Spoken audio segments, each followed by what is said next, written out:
I think the biggest thing is just agility. There's just so much uncertainty. And so it's all about being able to respond quickly to your customers, being able to respond quickly to the market and what it's demanding. Welcome to another episode of the e-commerce toolbox expert's perspective. Joining us today, we have Jenn Volk, who's the head of digital at H&M for the Americas. Welcome, Jenn. Thank you. So happy to be here today. Awesome. Well, I always like to start by learning a bit more about the person I'm interviewing's background, how you kind of progressed through your career and how you ended up at H&M. So maybe walk us through your background and how you came to be in your current position. Absolutely. So I've been at H&M about 4 years. I started leading a team focused on product strategy and tech implementation, and then have been running the digital business for the past 2 years. I have a bit of a mix of retail and tech background as well. So I worked for Google for 4.5 years, spent some time at Sephora in their innovation lab, and then joined ThredUp, which is the largest secondhand apparel marketplace in the US, in their product management team. And that was a super fun opportunity. Got to really see the company sort of go from product market fit and go public. And I think I sort of like to say that I've let curiosity drive my career overall. I think each sort of step has been in response to, let's say, new clarity or curiosity about what I'm interested in my career. So I think from Google, at that time, I was working with a lot of SMB, small and medium business brands that were actually sort of now some of the biggest direct-to-consumer brands we talk about, whether Dollar Shave Club or Harry's. And really started seeing what the ability of building a brand online so easily was doing, not only to those brands, but also to the incumbent brands as well. And so started getting really curious about what it would be like to be at one of those incumbent brands that was being, had their business models totally shifted by these new players. So joined Sephora, really got a taste for that. Joined ThredUp to really be sort of at one of those disruptors. And I think those just taught me how much opportunity there is to be a part of a digital business at a more traditional player. There's so much opportunity to drive a new part of the business that already has so much scale and really help define the future. And that's really what led me to H&M. Love it. Maybe talk to us a bit about what some of your plans have been, or what some of the things that you've actually released into the digital landscape on H&M's website. Obviously, we all know H&M is a dominant force, omnichannel retailer. Yeah, maybe talk to us a bit about some of your digital projects and the ones that you're most proud of.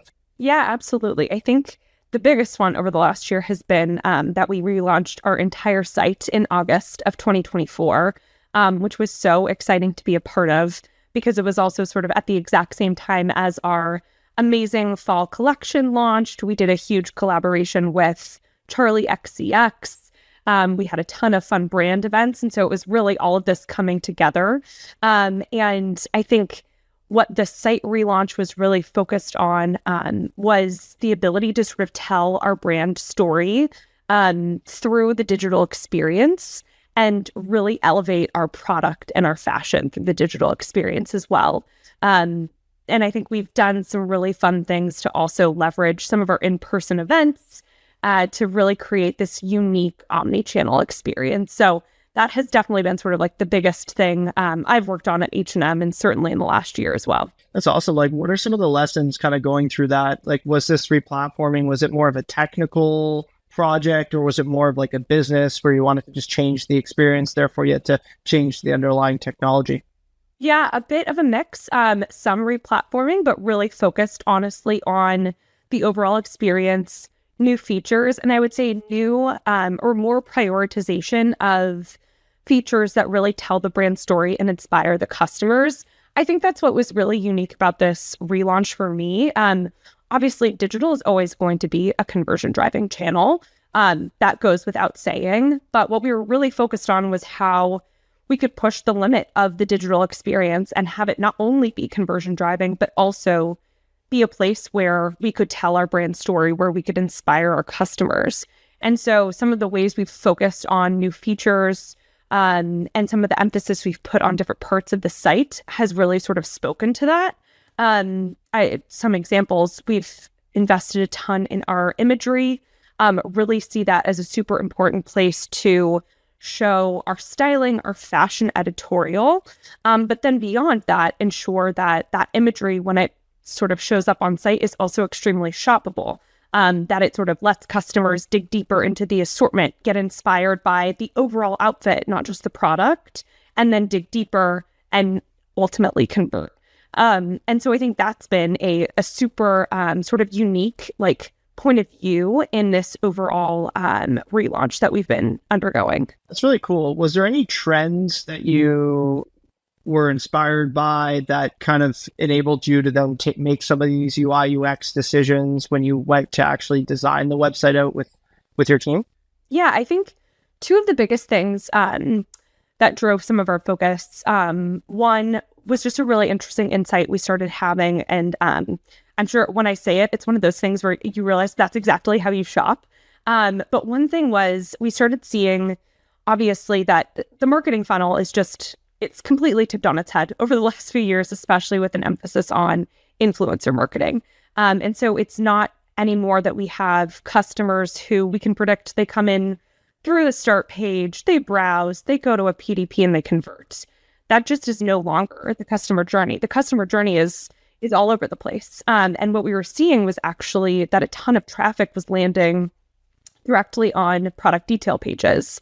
And so what we really started thinking about was, okay, these can no longer just be conversion driving. They really do have to tell that full brand story, because it could be that that's the first place where a brand new customer is interacting with our brand.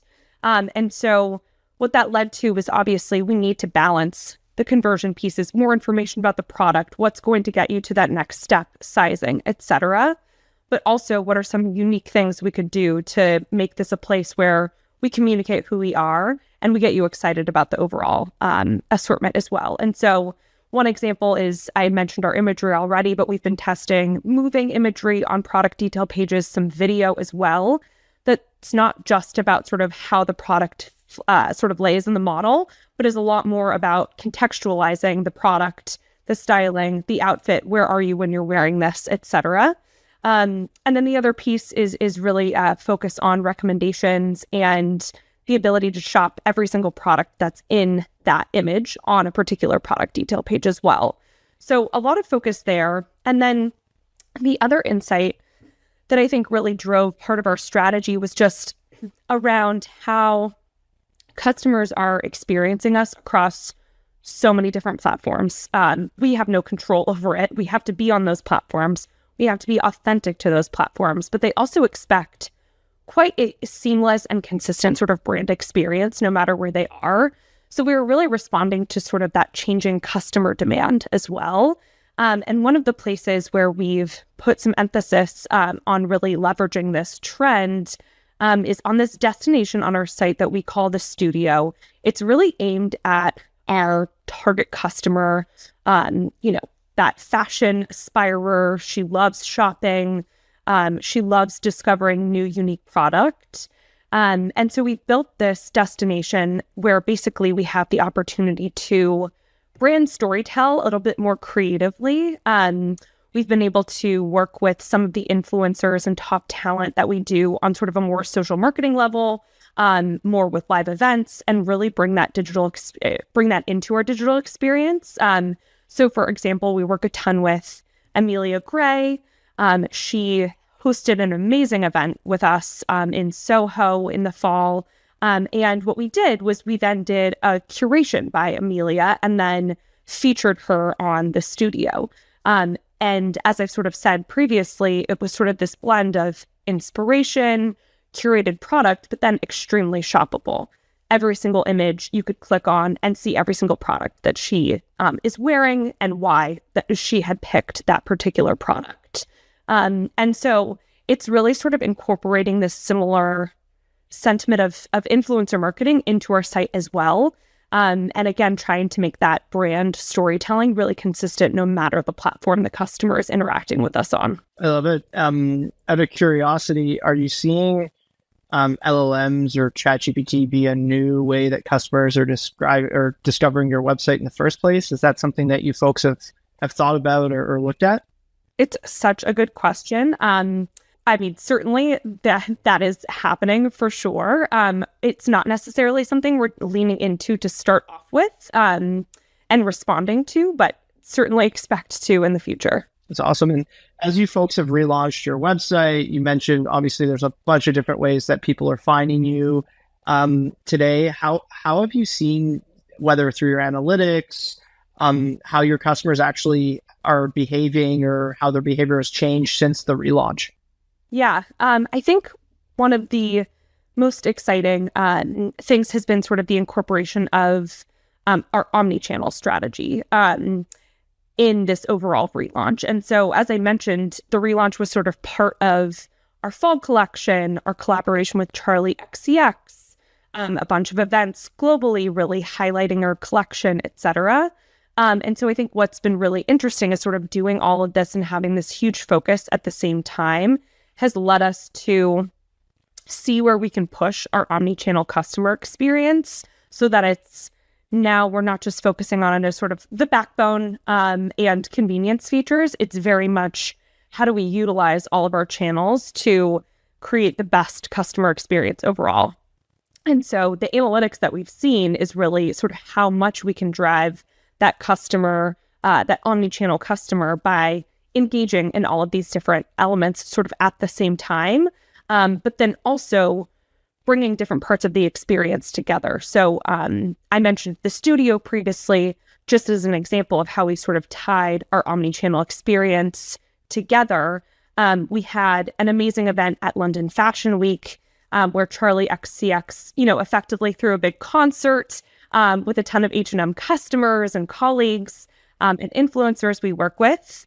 And what we were able to do was actually, at the end of that event, upload photos from the event and then tag each of the photos with the product the influencers, the customers, the colleagues Charli was wearing, and really sort of be able to let customers who weren't able to go to Charli's, effective concert in London actually experience the event, but then also almost like shop the event. And so it's really leaning into those types of examples and experiences that we've seen the impact, obviously, on growth of our omnichannel customers and really amplifying the halo effect of these in-person events in our online selling and traffic, et cetera. Amazing. And you mentioned omnichannel. Obviously, H&M has a huge footprint. Outside of what you just mentioned, what are kind of some of the ways that you actually leverage the existing assets and collaborate with effectively the in-store team to drive more overall engagement and conversion, where you don't end up in like an attribution war, which we've chatted about with a lot of guests before. What's your approach at looking at that? We definitely have, I think, overall just a mindset of an omnichannel customer is the customer we're going after. And so I think that's a really good thing, is just ensuring internally that there isn't this sort of attribution fight, that it really is the best interest of the entire business that customers shop, no matter where we are. So I think that's one thing we've actually been quite deliberate about as an organization. Another, outside of sort of leveraging these in-person events to not only drive sort of store traffic, but also digital, is just around our loyalty program. We've been really focused on how we can create unique experiences for some of our most loyal customers in store, and also give them perks online as well. And so it's really sort of trying to tailor that experience to be more, or tailor that membership program to be much more about experience across all of the channels. And, maybe we have the ability to target someone who's just interacting with us in store with a unique early access online, and vice versa if someone's just interacting with us online, to help really drive that omnichannel behavior. And I think the other piece, and again, it's a little bit organizational, is we've taken sort of a new perspective on some of our in-person activations, where we don't only just measure the success of them as traffic, audience at the actual event, brand awareness, PR, etc. It also is really about incorporating how it impacted the digital business at that same time in that same location. And so we've been really focused on sort of incorporating that into our overall measurement. And I think what that does is, again, it really instills that mindset of sort of this omni-channel customer and this omni-channel business is better for all channels overall. But it also helps us sort of make particular decisions when we are creating a digital experience or physical experience to consider the other channel more inherently when it's sort of part of the overall success metric that we're looking at. So I think those are some of the ways that we've really tried to push the omni-channel business.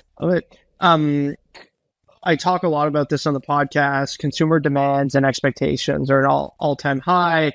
Obviously, Amazon's done a really good or bad job at setting those expectations. This depends on which side of the fence you're on.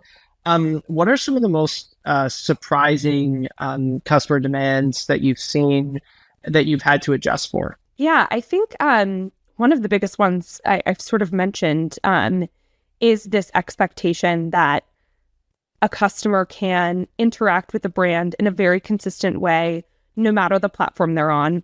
And when I say interact with the brand, it's really not only the brand story, but it's also conversion. They really have this high expectation of authenticity of a brand, getting to know a brand, and then also if I want to buy this in 1 minute, I can. And so that's what's driven a ton of our decisions, like I've mentioned, on the digital experience, where we have a very high expectation that no matter where you are in the site, you should be both inspired and you should be able to convert very easily. And I think that leads us to actually very different feature prioritization because we have to strike that balance. And like I mentioned, that's really dictated a lot of our overall relaunch strategy, our overall relaunch features as well. And the same is true, for store. It's also making sure that when a customer comes in, it's so inherent to the store that you can see and touch and feel the garments and you're naturally inspired by that. And then it's also making sure that there's a really seamless experience, whether that's purchasing in the store or whether that's buying online and picking up in store, returning in store, making sure that that is also sort of an elevated experience as well. Amazing. Jenn, let's say I was on your team. What would be the one metric that I would say that you're always prioritizing and always in everyone's ear about when it comes to evaluating success digitally? Yep. Right now, we are really focused on, I would say, the ROI of our marketing spend. And a lot of it is because of this sort of flip of the marketing funnel that I've been talking about. We have to make sure that no matter the channel, we understand what the customer journey is like when they actually land on the site or the app, and that we're maximizing the conversion of that journey. And so I would say that is our really, really big focus for 2025 is, again, really understanding those customer journeys because they are so varied and we lack control over them so much more now than we did previously.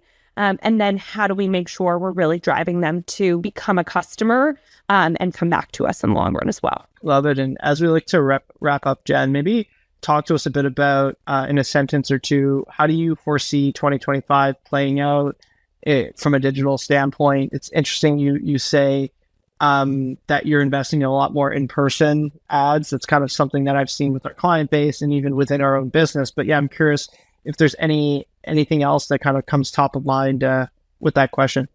I think the biggest thing is just agility. And that's sort of always true. But right now, I think we're just seeing in the retail industry, in the world overall, there's just so much uncertainty. And so it's all about being able to respond quickly to your customers, being able to respond quickly to the market and what it's demanding. And there's also just so much rapid innovation. I mean, it's not just uncertainty sort of in the world right now. It's also how much has changed and how much the conversation has changed with the investment in AI that has occurred over the last, let's call it 2 years. All of these conversations, I think things are just rapidly changing at a rate that we have never seen before. And so I think the most important thing is agility. Amazing. Love it. Well, Jenn, this was amazing. Thank you so much for your time. Thank you. This was so much fun. I really appreciate it. The e-commerce toolbox Expert Perspectives is brought to you by Noibu. To find out more about Noibu and how we can help you debug your e-commerce site and rocket your revenue, visit www.noibu.com. That's Noibu.com. And then make sure to search for the e-commerce toolbox expert perspectives on Apple Podcasts, Spotify, Google Podcasts, or anywhere else podcasts are found, and click subscribe so you don't miss out on any future episodes.